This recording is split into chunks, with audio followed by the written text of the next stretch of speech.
السلام علیکم۔ امید کرتی ہوں آپ سب خیریت سے ہوں گے، میں بھی خیریت سے ہوں۔ آج میں آپ لوگوں کے ساتھ بہت ہی انٹرسٹنگ اسلامک اسٹوری شیئر کرنے والی ہوں، جو کہ ہے حضرت نوح علیہ السلام کے بارے میں۔ حضرت نوح علیہ السلام کا پورا واقعہ میں آپ لوگوں کے ساتھ شیئر کروں گی، ایک ایک چیز بتاؤں گی اس کے بارے میں۔ تو چلے جانتے ہیں۔ اس اسٹوری کو جاننے کے بعد انشاءاللہ آپ کا ایمان بالکل تر و تازہ ہو جائے گا۔ تو سب سے پہلے ہمیں نبی علیہ السلام کے بارے میں علم ہونا چاہیے، اور واقعہ تو بہت ہی زیادہ انٹرسٹنگ ہے۔ تو چلے شروع کرتے ہیں۔ آدم علیہ السلام کے 1000 سال کے بعد اللہ تعالیٰ نے آرک کی زمین ریفتین پر اپنے اس بندے کو بھیجا جن کا بہت سارے نام ہیں، جن کو عبداللہ غفار کہہ کر بھی بلایا گیا، تو کبھی الیاس کہہ کر بھی بلایا گیا۔ آج انہیں زمانہ نوح علیہ السلام کے نام سے یاد کرتا ہے۔ آپ علیہ السلام اور ادریس علیہ السلام کے پرپوتے تھے، اور حضرت آدم علیہ السلام کی 10ویں پشت تھے۔ آپ جب دنیا میں تشریف لائے تو اس وقت وہاں کے لوگ نفسیاتی خواہشات پر فخر کرتے تھے، بتوں کی پوجا، شیطان کی عبادت، یہ سب کرتے تھے۔ آپ نے بچپن سے ہی لوگوں کو سمجھانا شروع کر دیا، انہیں بتایا کہ یہ جو آپ سب کر رہے ہیں وہ غلط ہے، گناہ ہے، اللہ کے سوا کوئی عبادت کے لائق نہیں ہے۔ لیکن ان کی قوم ان کی بات کو نہیں مانتی تھی اور ان پر ظلم کرتی تھی۔ جب جب وہ سمجھانے آتے وہ پورے پتھروں سے ڈھک جاتے تھے۔ اللہ اکبر۔ تاریخ میں لکھا گیا ہے کہ تقریباً 950 سال تک آپ دین کی دعوت دیتے رہے۔ ہر بار آپ یوں ہی پتھروں سے مارے گئے۔ آپ کی دعوت پر صرف کچھ ہی غریب لوگ اور مسکین لوگ پر ایمان لائے، باقی پوری قوم گمراہ کے گمراہ رہ گئی۔ انہوں نے آخر تک اسلام قبول نہیں کیا اور بدکاریاں کرتے رہے۔ پھر اللہ تعالیٰ کا پیغام نوح علیہ السلام کو آیا کہ اے نوح، اب تیری قوم ہدایت نہیں پائے گی۔ نوح علیہ السلام رو رو کر اللہ تعالیٰ سے دعا کرنے لگے کہ اے اللہ میرے رب، میں نے انہیں بہت سمجھایا لیکن یہ باز نہیں آئے۔ یہ گناہ کو گناہ نہیں سمجھتے، یہ بے حیائی کو اچھا سمجھتے ہیں، ظلم کو اچھا سمجھتے ہیں، بس اب تو انہیں نیست و نابود کر دے۔ اللہ اکبر۔ اس کے بعد اللہ تعالیٰ کا پیغام آیا کہ اے نوح، تو ایک کشتی بنا، بے شک تیری یہ قوم بہت جلدی ہلاک ہونے والی ہے۔ اس کشتی میں تو ایمان والوں کو لے کر جانا، باقی سارے کفر کرنے والے ہلاک ہوں گے۔ جیسا کہ نوح علیہ السلام پہاڑ پر رہتے تھے تو وہاں نہ کوئی دریا تھا، نہ کوئی پانی، نہ لکڑی اور نہ لوہا جس سے کشتی بنایا جائے۔ تو پھر نوح علیہ السلام نے درخت اگانا شروع کیا، اور پھر جب درخت بڑے ہوئے تو ان کی لکڑیاں کاٹ کر کشتی بنانا شروع کی۔ آپ لکڑی کے تخت بناتے اور لوہے کی کیل بنا کر جوڑ جوڑ کر کشتی بنائی۔ ہسٹری میں یہ کہا جاتا ہے کہ کشتی تقریباً 100 سال میں بنائی گئی۔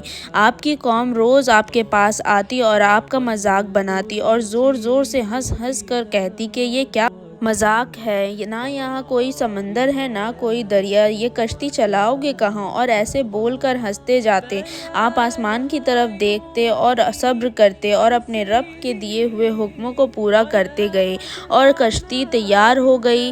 کشتی کوئی معمولی کشتی نہیں تھی، اسے جیسے نیچے سے تیار کیا گیا تھا ویسے ہی اوپر سے بھی تیار کیا گیا تھا۔ جیسے نیچے سے پورا کور کیا گیا تھا ویسے اوپر سے بھی کور کیا گیا تھا تاکہ بارش کا پانی اندر نہ آئے۔ اس کشتی کو 3 فلور میں بنایا گیا تھا، جس میں سب سے پہلے نیچے والے حصے پر جانور کے لیے، بیچ والا حصہ انسانوں کے لیے اور سب سے اوپر والا حصہ پرندوں کے لیے تھا، اور تینوں میں دروازے بھی لگائے گئے تھے۔ اللہ تعالیٰ کے حکم دیا گیا کہ اے نوح، کشتی میں ہر ایک مخلوق کے جروں کو رکھنا، انسان، جانور، پرندے، سبھی کو، تاکہ آنے والی نسلیں چلے۔ آپ نے اپنی قوم کو آخری بار آواز دی کہ آ جاؤ اس کشتی میں، یہ کشتی نجات کی کشتی ہے، اس میں آؤ گے تو امن پاؤ گے ورنہ ہلاک ہو جاؤ گے۔ آپ کی قوم زور زور سے ہنسنے لگی اور صرف کچھ ہی لوگ کشتی میں سوار ہوئے۔ تقریباً 80 لوگ ہی تھے، جن میں آپ کے 3 بیٹے حام، شام اور یاف اور ان کی بیویاں بھی تھیں۔ جیسے ہی تمام جانور، پرندے اس کشتی میں آ گئے، تانور زمین سے پانی ابلنے لگے۔ لوگ دور دور سے یہ دیکھنے کے لیے آنے لگے اور ہنسنے لگے۔ انہیں لگا کہ کوئی چھوٹا موٹا طوفان آیا ہے۔ پھر آسمان سے تیز بارش شروع ہوئی اور دیکھتے ہی دیکھتے ہر جگہ پانی ہی پانی ہو گیا اور سب کے گھر ڈوبنے لگے۔ اس سے طوفان میں نوح علیہ السلام کا ایک بیٹا کنعان بھی تھا۔ آپ نے اللہ سے اس کی سفارش کی، لیکن اللہ تعالیٰ نے صاف منع کر دیا کہ تم یہ نہیں جانتے جو میں جانتا ہوں، وہ بات مت کرو جس کا تمہیں علم نہ ہو۔ اس سے پتہ چلتا ہے کہ آپ کی پہچان صرف آپ کے اعمال سے ہوتی ہے۔ اللہ تعالیٰ ہر بندے کو اس کے اعمال کے حساب سے نوازتا ہے، نہ کہ اس کے ماں باپ۔ یہ طوفان اس وقت تک چلتا رہا جب تک کہ کشتی میں شامل لوگوں کے علاوہ سب کچھ نیست و نابود نہ ہو گیا ہو۔ یہ کشتی 5 مہینے تک سمندر میں تیرتی رہی اور آخر میں 5 مہینے کے بعد جوڑی پہاڑ کی چوٹی پر آ کر رکی۔ آپ علیہ السلام نے ایک کبوتر کو بھیجا دیکھنے کے لیے کہ دیکھو سب سوکھ گیا یا ابھی بھی پانی ہے۔ کبوتر وہاں گیا اور ایک زیتون کی ڈالی لے کر آیا۔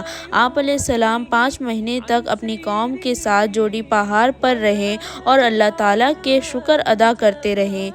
پھر 5 مہینے کے بعد آپ نے دوبارہ اپنی قوم کو آباد کیا۔ جس دن یہ کشتی جوڑی پہاڑ پر ٹھہری وہ دن جمعے کا دن تھا اور تاریخ 10 محرم الحرام کی تھی۔ بے شک اس کہانی سے ہمیں بہت کچھ سیکھنے کو ملتا ہے کہ آخر میں ہمیشہ جیت سچائی کی ہوتی ہے اور ہر ایک شخص اپنے انجام کو پہنچتا ہے، بھلے ہی دیر ہو پر اللہ اس کا عمل اس کے حساب سے ضرور دیتا ہے۔ اس ویڈیو کو زیادہ سے زیادہ لوگوں تک شیئر کریں اور اس سٹوری میں کچھ بھی اچھا لگا ہو یا کوئی بھی بات سمجھ نہ آئی ہو تو مجھے کامنٹ کر کے ضرور پوچھیں اور اپنا فیڈ بیک مجھے ضرور دیں۔ ویڈیو کو لائک اینڈ چینل کو سبسکرائب ضرور کریں۔ جزاک اللہ خیر۔